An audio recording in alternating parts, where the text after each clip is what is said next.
संगठन का क्या महत्व है? Importance of organisation. पहला, प्रबंधकीय कुशलता में वृद्धि, इंक्रीज इन मैनेजमेंट स्किल। संगठन के अंतर्गत अलग अलग स्तर पर अलग अलग प्रकार के लोग काम करते हैं, एक ग्रुप बनाया जाता है और उसके अंतर्गत जो प्रबंधक होते हैं वो सबको मैनेज कर रहे होते हैं। तो प्रबंधकीय कुशलता में वृद्धि के लिए संगठन का होना जरूरी है। तो जितने ज्यादा लोगों को आप मैनेज करेंगे, उनको संगठित करेंगे, उतना ही ज्यादा आपको फायदा होगा। तो संगठन के अंतर्गत मैनेजमेंट करने की कैपेसिटी बढ़ जाती है, लोगों का मार्गदर्शन करने की कैपेसिटी बढ़ जाती है। प्रबंध एक तंत्र है, मैनेजमेंट इज द मैकेनिज्म, एक मशीन के जैसा हो जाता है। संगठन के अंतर्गत हर लेवल डिसाइड होते हैं, हर विभाग निर्धारित होता है और उसके अनुसार सब काम व्यवस्थित रूप से एक मशीनीकृत हो जाता है, एक मैकेनिज्म हो जाता है। प्रबंध एक तंत्र के रूप में हो जाता है, अर्थात सारी चीजें व्यवस्थित रहती है। सब अपना अपना काम अपने निर्धारित समय पर करते रहते हैं। जिसको जो काम सौंपा जाता है वो उस काम को अपने समय पर कर रहा होता है। इसलिए मैनेजमेंट के अंतर्गत सारी चीजें व्यवस्थित अपनी जगह हो जाती है। विशिष्टीकरण को प्रोत्साहन, मैनेजमेंट के अंतर्गत, ऑर्गेनाइजेशन के अंतर्गत अलग अलग ग्रुप बनाए जाते हैं और उस ग्रुप के अंतर्गत, संगठन के अंतर्गत हर संगठन अपना एक काम करता है। तो जब वो व्यक्ति एक ही प्रकार का काम बार बार करते हैं तो अपने काम में उनको विशेष योग्यता हासिल हो जाती है। हर विभाग का कर्मचारी अपने विभाग के कार्य में स्पेशलिस्ट हो जाता है। तो संगठन के अंतर्गत सभी को काम का विभाजन कर दिया जाता है। एक व्यक्ति को एक ही प्रकार का काम करना होता है, तो वह वही काम जब बार बार करता है तो उससे उसको विशिष्टता हासिल हो जाती है और उससे उत्पादन में वृद्धि होती है और गुणवत्ता भी सुधरती है। सुविधाजनक समन्वय, समन्वय मतलब हुई अलग अलग स्तर पर अलग अलग लोग काम कर रहे होते हैं और सभी के बीच आपस में तालमेल बना करके जब हम काम करते हैं तो हमारा संगठन और मजबूत होता है। तो सुविधाजनक समन्वय किया जा सकता है, सभी के बीच एडजस्टमेंट किया जा सकता है। प्रबंधकों का विकास, डेवलपमेंट ऑफ मैनेजर्स। जो मैनेजर्स होते हैं, प्रबंधक होते हैं, वो अपना काम समय पर कर रहे होते हैं, उनके काम का विकास होता है। प्रबंधक में काम करने की, मैनेज करने की कैपेसिटी बढ़ती है और डेवलपमेंट, उनका डेवलपमेंट होता है। जितने बड़े स्तर का संगठन होता है उतने ही ज्यादा अच्छे तरीके से मैनेज करना पड़ता है, तरह तरह के कार्य करने होते हैं। तो जब प्रबंधक बार बार मार्गदर्शन करते हैं, निरंतर उस संगठन का संचालन करते हैं, तो उनकी भी काम करने की क्षमता बढ़ती है, खुद का भी विकास होता है, नए नए विचार आते हैं, नए नए आइडियाज आते हैं और संगठन को अच्छा मार्गदर्शन मिलता है। मानवीय साधनों का सर्वोत्तम उपयोग, ये संगठन का लाभ है। जो ह्यूमन रिसोर्सेस है, जो मानवीय संसाधन है, उनका सही उपयोग हो पाता है। मानव का जो समूह है वो संगठन कहलाता है। संगठन के अंतर्गत किस व्यक्ति को क्या काम देना, किससे कैसे काम लेना, ये कुशलतापूर्वक काम का संचालन करने से हर कर्मचारी से आप काम ले सकते हैं। इसलिए मानवीय संसाधन का उचित उपयोग कर सकते हैं। मनोबल में वृद्धि, इंक्रीज इन विल पावर। क्या होता है? जब संगठन के अंतर्गत हम मिलजुल कर काम करते हैं तो अंदर से एक आत्मविश्वास बढ़ता है। अगर आप मार्गदर्शन कर रहे हैं तो अंदर से आत्मविश्वास बढ़ता है। लोगों के बीच में रहकर आप काम कर रहे हैं तो आपका मार्गदर्शन होता है, तो विल पावर, इच्छा शक्ति बढ़ती है और एक अच्छा कंपटीशन भी बढ़ता है किसी की कार्यकुशलता को देखकर हम उस प्रकार काम करने की कोशिश करते हैं और संगठन में मिलजुल कर काम करते हैं। इससे एक आत्मविश्वास बढ़ता है और इसका लाभ सभी को प्राप्त होता है।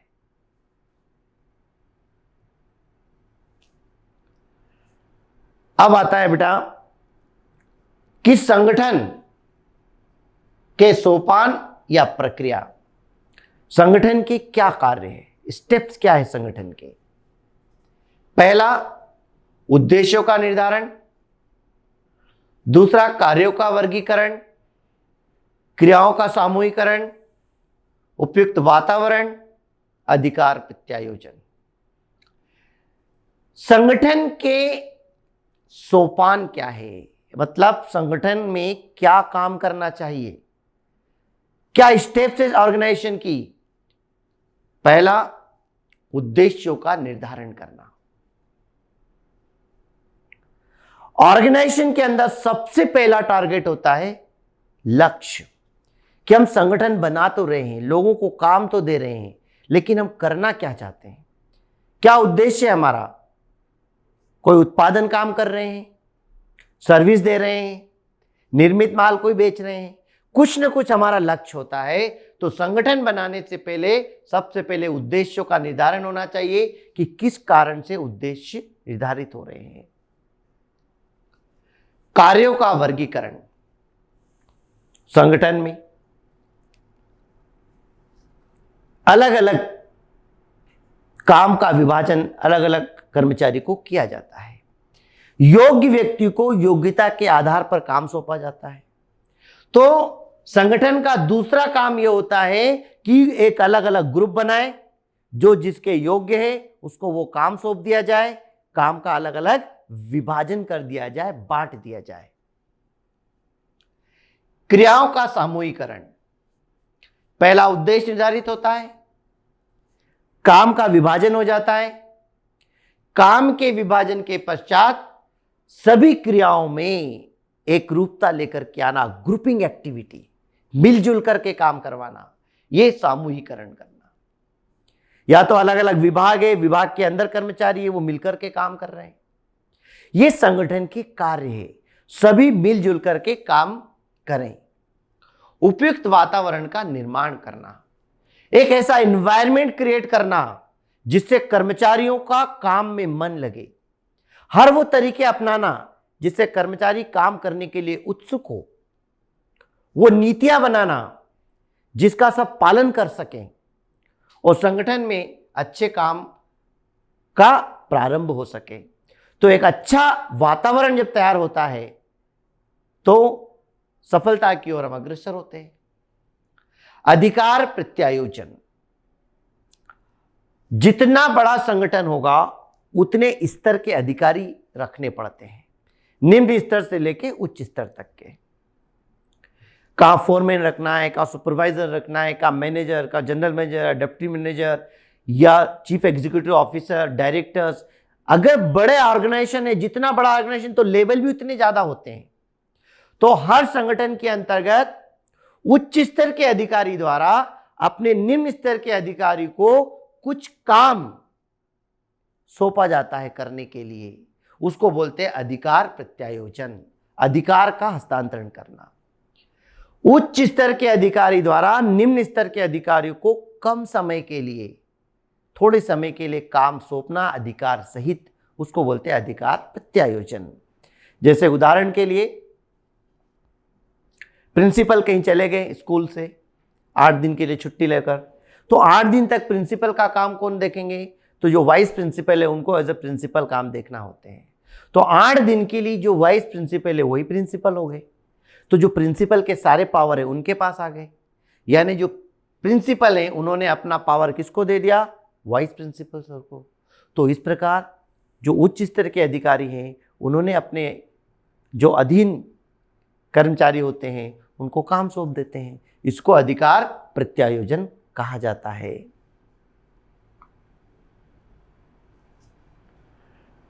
संगठन के उद्देश्य क्या है।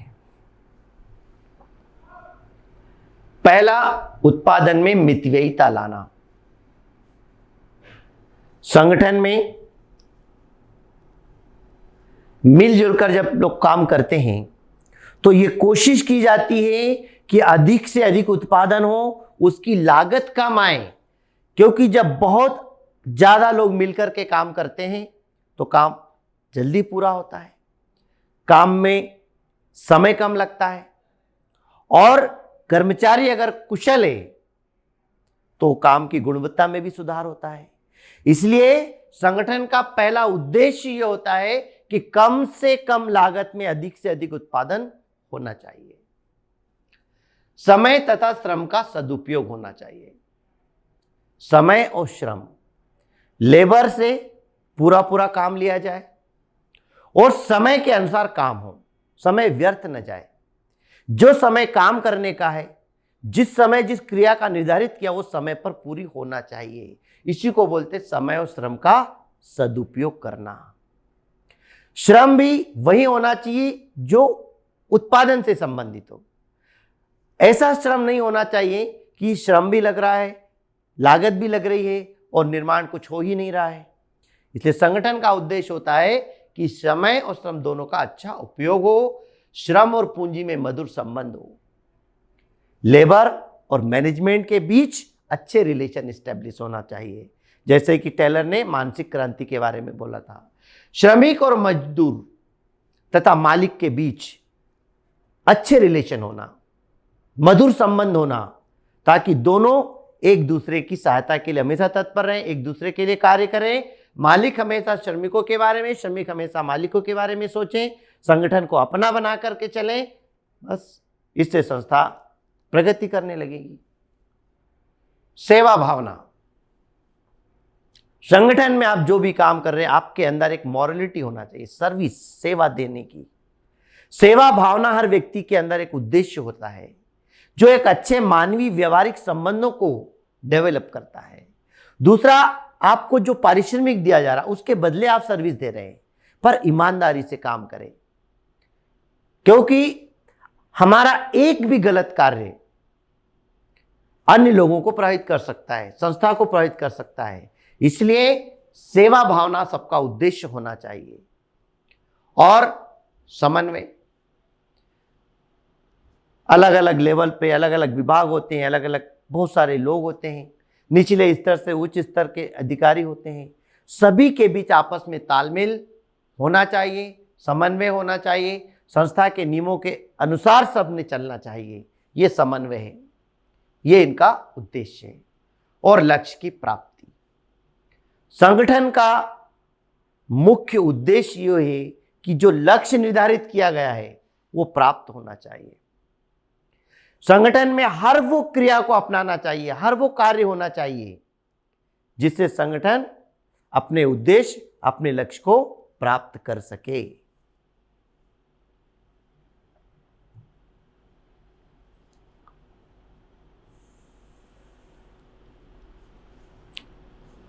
जो संगठन होता है बेटा, कुछ सिद्धांतों के आधार पर चलता है।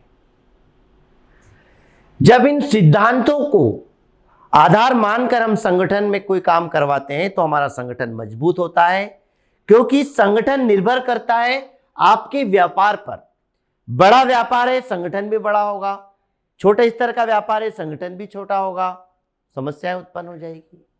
इसलिए पहला, उद्देश्यों की एकता का सिद्धांत, principles of unity of objective. उद्देश्यों की एकता का मतलब यह होता है कि जितने भी विभाग हैं, जितने भी स्तर के कर्मचारी, सभी का उद्देश्य, सभी का लक्ष्य एक होना चाहिए। संस्था का जो लक्ष्य है वो लक्ष्य सभी को पता होना चाहिए, तभी सब अपने अनुसार कार्य करेंगे, सब एक दूसरे से लिंक रहेंगे। तो उद्देश्य की एकता का सिद्धांत ये कहता है कि संस्था के अंतिम लक्ष्य तक पहुंचना सभी का उद्देश्य होना चाहिए। जब सभी के उद्देश्यों में एकरूपता होती है तो अपने आप मिलजुल कर काम करते हैं और एक दूसरे का कार्य पूरा करते हैं। आदेश की एकता का सिद्धांत, आदेश की एकता का सिद्धांत यह कहता है कि संस्था के अंतर्गत जितना बड़ा ऑर्गेनाइजेशन होता है उतने स्तर होते हैं, उतने लेवल होते हैं। तो जो निम्न स्तर का कर्मचारी होता है या जिसके अधीन काम कर रहा है, वो हमेशा उच्च स्तर के अधिकारों का पालन करता है। तो एक व्यक्ति को एक ही व्यक्ति से आदेश मिलना चाहिए। जो व्यक्ति जिसके अधीन काम कर रहा है उसको अपने ऊपर जो भी सर्वोच्च अधिकारी है उसी के आदेश का पालन करना चाहिए। अर्थात निम्न स्तर के कर्मचारियों को एक व्यक्ति को एक ही व्यक्ति से आदेश मिलना चाहिए। अगर उसको अलग अलग व्यक्तियों से आदेश मिलते हैं तो वो काम करने में भ्रमित हो जाएगा कि किस प्रकार काम करे, किसके आदेश का पालन करे। तो इसलिए आदेश की एकता होना जरूरी है। कार्यात्मक परिभाषा का सिद्धांत। कार्यात्मक मतलब कार्य के आधार पर संगठन को अलग अलग बांटना। सबके अलग अलग काम होते हैं, उस कार्य के आधार पर आपको समूह बनाना है, संगठन बनाना है, उसके अनुसार आपको कार्य करना होता है। Principle of scalar chain. Scalar chain हमने फेयोल के सिद्धांत में देखा था, संपर्क श्रृंखला का सिद्धांत। जितना बड़ा ऑर्गेनाइजेशन होता है उतनी ज्यादा स्तर होते हैं। जब निम्न स्तर के अधिकारियों को उच्च स्तर के अधिकारी से मिलना है तो उसे अपने ऊपर के अधिकारी से बात करना चाहिए, वो स्तर के अधिकारी उसके ऊपर के स्तर के अधिकारी से बात करेगा। अर्थात एक चेन, एक लिंक के माध्यम से आदेश नीचे से ऊपर से नीचे की ओर आना चाहिए, या कोई भी शिकायत हो वो नीचे से ऊपर एक क्रम से जाना चाहिए। उसी को बोलते हैं स्केलर चेन, संपर्क श्रृंखला।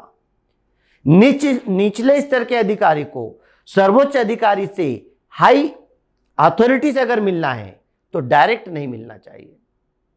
हो सकता है कि उसके काम बीच में ही पूरे हो जाए तो उच्च लेवल के अधिकारी तक उसे पहुंचना ही ना पड़े। और लोच का सिद्धांत। लोच का सिद्धांत ये कहता है कि नियम सिद्धांत बनाए जाते हैं पर ये निर्भर मानवीय व्यवहारों पर पड़ता है। तो आपके नियम सिद्धांत ऐसे होने चाहिए जो संगठन के अनुसार, परिस्थिति के अनुसार परिवर्तित हो सके, उसके बदला जा सके और उसमें सामंजस्य स्थापित किया जा सके।